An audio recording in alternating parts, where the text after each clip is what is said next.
मध्य प्रदेश की बात करते हैं, जहां पर राजधानी भोपाल के दशहरा मैदान में हजारों की तादाद में दलित, आदिवासी और पिछड़ा वर्ग के संगठनों ने शक्ति प्रदर्शन किया, जिसे आजाद समाज पार्टी के राष्ट्रीय अध्यक्ष चंद्रशेखर ने संबोधित किया। 31 सूत्री मांग सरकार के सामने रखी गई, जिसमें जातिगत जनगणना, प्रदेश सरकार से प्रमोशन में आरक्षण का कानून बनवाने, आरक्षण को संविधान की 9वीं अनुसूची में शामिल करवाने जैसी मांगे प्रमुख थी।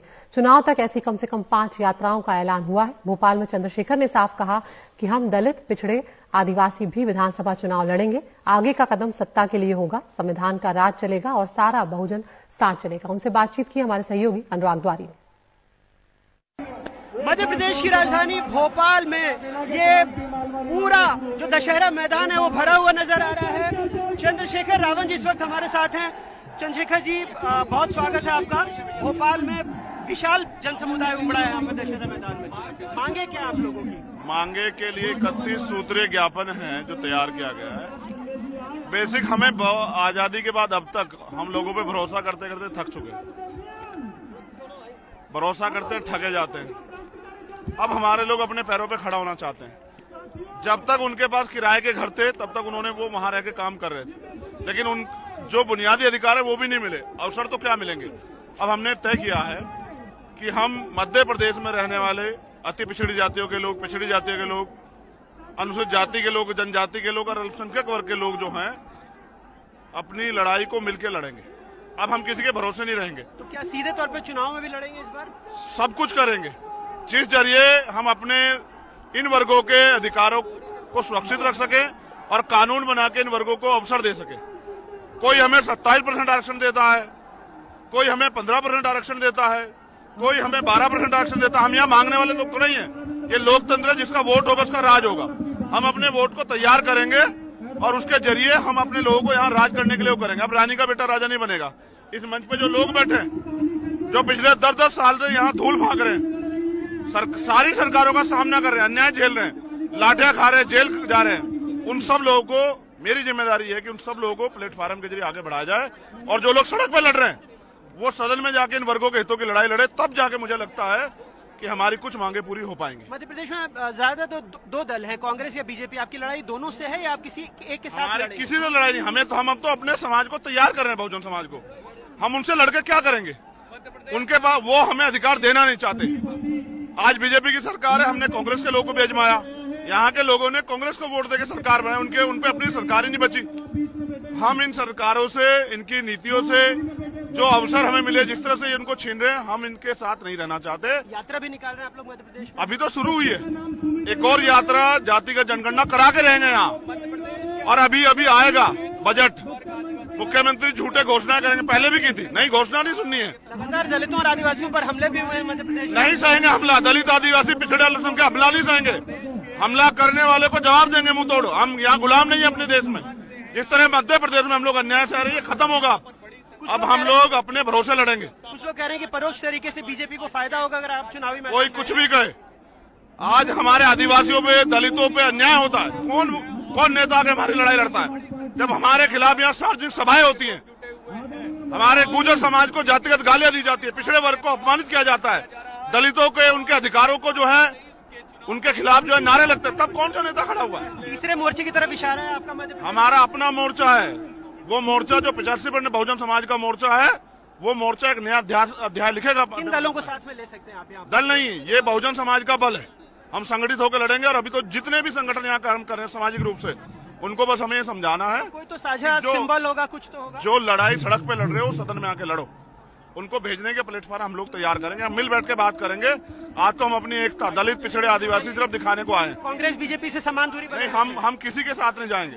हम अपना आंदोलन अपने पैरों मजबूत करेंगे और इतना मजबूत करेंगे जिसके जरिए कमजोर शोषित वर्ग के बेटे, जो गरीब के बेटे आगे बढ़े। तो सारी सीटों पर लड़ेंगे 230? ये पार्टी और वो जो पूरा गठबंधन हमारा बनेगा वो बैठ के तय करेगा। मेरा काम है, मैं इनके लिए गली गली जाके लोगों से जन समर्थन और विश्वास हासिल करूंगा कि इनको मौका दे। तो बहुजन समाज के लोग क्या माने, 230 सीटों पर आपकी नुमाइंदगी रहेगी? बहुजन समाज के लोग जब तक अपना घर नहीं था तब तक वो किराए के मकानों में रहते थे। उनका अपना घर है, अपना प्लेटफार्म है। ना कोई टिकट बिकेगा, ना कुछ। काम करने वाले को मौका मिलेगा और जो समाज के लड़ रहा है उसके लिए साथ खड़ा रहेगा समाज। बहुजन समाज पार्टी पहले से यहाँ पर स्ट्रांग थी। अब मायावती जी के 2 विधायक भी थे, लेकिन आप क्या उनके साथ जाएंगे? जो अपने विधायक नहीं बचा पा रहे वो समाज को क्या बचाएंगे? मैं सिर्फ ये कह रहा हूँ समाज को फैसला लेना है, जो उनके लिए लड़ रहा हो समाज उसका साथ दे। बहुत बहुत शुक्रिया। तो चंद्रशेखर रावण का साफ कहना था कि जब तक किराए के घरों में वो पहले रहते थे लेकिन अब अपना मकान मिल गया, यानी साफ तौर पर इशारा है कि तीसरे मोर्चे के तौर पर मध्य प्रदेश के चुनाव में ताल ठोक सकते हैं। भोपाल से अनुराग द्वारी, एडीसी इंडिया। मध्य प्रदेश की बात करते हैं, जहां पर राजधानी भोपाल के दशहरा मैदान में हजारों की तादाद में दलित, आदिवासी और पिछड़ा वर्ग के संगठनों ने शक्ति प्रदर्शन किया, जिसे आजाद समाज पार्टी के राष्ट्रीय अध्यक्ष चंद्रशेखर ने संबोधित किया। 31 सूत्री मांग सरकार के सामने रखी गई, जिसमें जातिगत जनगणना, प्रदेश सरकार से प्रमोशन में आरक्षण का कानून बनवाने, आरक्षण को संविधान की 9वीं अनुसूची में शामिल करवाने जैसी मांगे प्रमुख थीं। चुनाव तक ऐसी कम से कम 5 यात्राओं का ऐलान हुआ है। भोपाल में चंद्रशेखर ने साफ कहा कि हम दलित, पिछड़े, आदिवासी भी विधानसभा चुनाव लड़ेंगे। आगे का कदम सत्ता के लिए होगा, संविधान का राज चलेगा और सारा बहुजन साथ चलेगा। उनसे बातचीत की हमारे सहयोगी अनुराग द्वारी ने। मध्य प्रदेश की राजधानी भोपाल में ये पूरा जो दशहरा मैदान है वो भरा हुआ नजर आ रहा है। चंद्रशेखर रावण जी इस वक्त हमारे साथ हैं। चंद्रशेखर जी, बहुत स्वागत है आपका। भोपाल में विशाल जनसमुदाय उमड़ा है यहाँ पर दशहरा मैदान में, मांगे क्या आप लोगों की? मांगे के लिए 31 सूत्रीय ज्ञापन है जो तैयार किया गया है। बेसिक हमें आजादी के बाद अब तक हम लोगों पे भरोसा करते करते थक चुके हैं, भरोसा करते ठगे जाते हैं। अब हमारे लोग अपने पैरों पे खड़ा होना चाहते हैं। जब तक उनके पास किराए के घर थे तब तक उन्होंने वो वहां रह के काम कर रहे थे, लेकिन उन जो बुनियादी अधिकार है वो भी नहीं मिले, अवसर तो क्या मिलेंगे। अब हमने तय किया है कि हम मध्य प्रदेश में रहने वाले अति पिछड़ी जातियों के लोग, पिछड़ी जातियों के लोग, अनुसूचित जाति के लोग, जनजाति के लोग और अल्पसंख्यक वर्ग के लोग जो हैं अपनी लड़ाई को मिलकर लड़ेंगे। अब हम किसी के भरोसे नहीं रहेंगे। तो क्या सीधे तौर पे चुनाव में भी लड़ेंगे इस बार? सब कुछ करेंगे जिस जरिए हम अपने इन वर्गों के अधिकारों को सुरक्षित रख सके और कानून बना के इन वर्गों को अवसर दे सके। कोई हमें 27% आरक्षण देता है, कोई हमें 15% आरक्षण देता है, कोई हमें 12% आरक्षण देता है। हम यहाँ मांगने वाले लोग तो नहीं है। ये लोकतंत्र है, जिसका वोट होगा उसका राज होगा।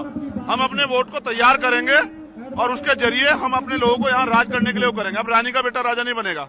इस मंच पे जो लोग बैठे हैं, जो पिछले 10-10 साल से यहाँ धूल भाग रहे हैं, सारी सरकारों का सामना कर रहे हैं, अन्याय झेल रहे हैं, लाठियां खा रहे हैं, जेल जा रहे हैं, उन सब लोगों को मेरी जिम्मेदारी है कि उन सब लोगों को प्लेटफार्म के जरिए आगे बढ़ाया जाए और जो लोग सड़क पर लड़ रहे हैं वो सदन में जाके इन वर्गों के हितों की लड़ाई लड़े। तब जाके मुझे लगता है कि हमारी कुछ मांगे पूरी हो पाएंगी। मध्य प्रदेश में ज्यादा तो दो दल हैं, कांग्रेस या बीजेपी। आपकी लड़ाई दोनों से है या आप किसी एक के साथ लड़ेंगे? किसी से लड़ाई नहीं। हमें तो हम अब तो अपने समाज को तैयार कर रहे हैं, बहुजन समाज को। हम उनसे लड़के क्या करेंगे? उनके पास वो हमें अधिकार देना नहीं चाहते। आज बीजेपी की सरकार है, हमने कांग्रेस के लोगों को भी आजमाया, यहाँ के लोगों ने कांग्रेस को वोट देकर सरकार बनाई, उन पे अपनी सरकार ही नहीं बची। हम इन सरकारों से, इनकी नीतियों से जो अवसर हमें मिले, जिस तरह से इनको छीन रहे हैं, हम इनके साथ नहीं रहना चाहते। यात्रा भी निकाल रहे हैं आप लोग मध्य प्रदेश में? अभी तो शुरू हुई है, एक और यात्रा जातिगत जनगणना करा के रहेंगे यहाँ। और अभी आएगा बजट, मुख्यमंत्री झूठे घोषणा करेंगे, पहले भी की थी। नहीं, घोषणा नहीं सुननी है। लगातार दलितों और आदिवासियों पर हमले भी हुए हैं मध्य प्रदेश में। नहीं सहेंगे हमला। दलित, आदिवासी, पिछड़े अल्पसंख्यक हमला नहीं सहेंगे। हमला करने वाले को जवाब देंगे मुंह तोड़। हम यहाँ गुलाम नहीं है अपने देश में। जिस तरह मध्य प्रदेश में हम लोग अन्याय सह रहे हैं, खत्म होगा। अब हम लोग अपने भरोसे लड़ेंगे। कुछ लोग कह रहे हैं कि परोक्ष तरीके से बीजेपी को फायदा होगा अगर आप चुनावी में। कोई कुछ भी कहे, आज हमारे आदिवासियों पे, दलितों पे अन्याय होता है। कौन नेता आके हमारी लड़ाई लड़ता है? जब हमारे खिलाफ यहाँ सार्वजनिक सभाएं होती हैं, हमारे गुर्जर समाज को जातिगत गालियां दी जाती है, पिछड़े वर्ग को अपमानित किया जाता है, दलितों के उनके अधिकारों को जो है उनके खिलाफ जो है नारे लगते हैं, तब कौन सा नेता खड़ा हुआ है? तीसरे मोर्चे की तरफ इशारा है आपका मध्य प्रदेश? हमारा अपना मोर्चा है। वो मोर्चा जो 85% बहुजन समाज का मोर्चा है, वो मोर्चा एक नया अध्याय लिखेगा। किन दलों को साथ में ले सकते हैं आप यहाँ? दल नहीं, ये बहुजन समाज का बल है। हम संगठित होकर लड़ेंगे और अभी तो जितने भी संगठन यहाँ काम कर रहे हैं सामाजिक रूप से, उनको बस हमें ये समझाना है। कोई तो साझा सिंबल होगा, कुछ तो होगा। जो लड़ाई सड़क पे लड़ रहे हो, सदन में आके लड़ो। उनको भेजने के प्लेटफॉर्म हम लोग तैयार करेंगे, हम मिल बैठ के बात करेंगे। आज तो हम अपनी एकता दलित, पिछड़े, आदिवासी तरफ दिखाने को आए। कांग्रेस बीजेपी से समान दूरी नहीं, हम किसी के साथ नहीं जाएंगे।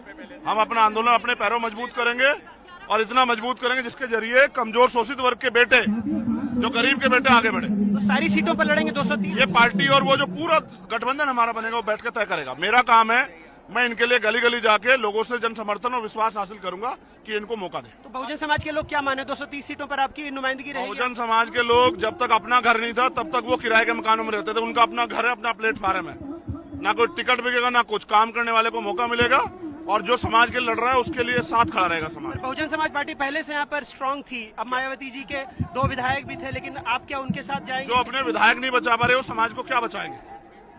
मैं सिर्फ ये कह रहा हूँ समाज को फैसला लेना है, जो उनके लिए लड़ रहा हो समाज उसका साथ दे।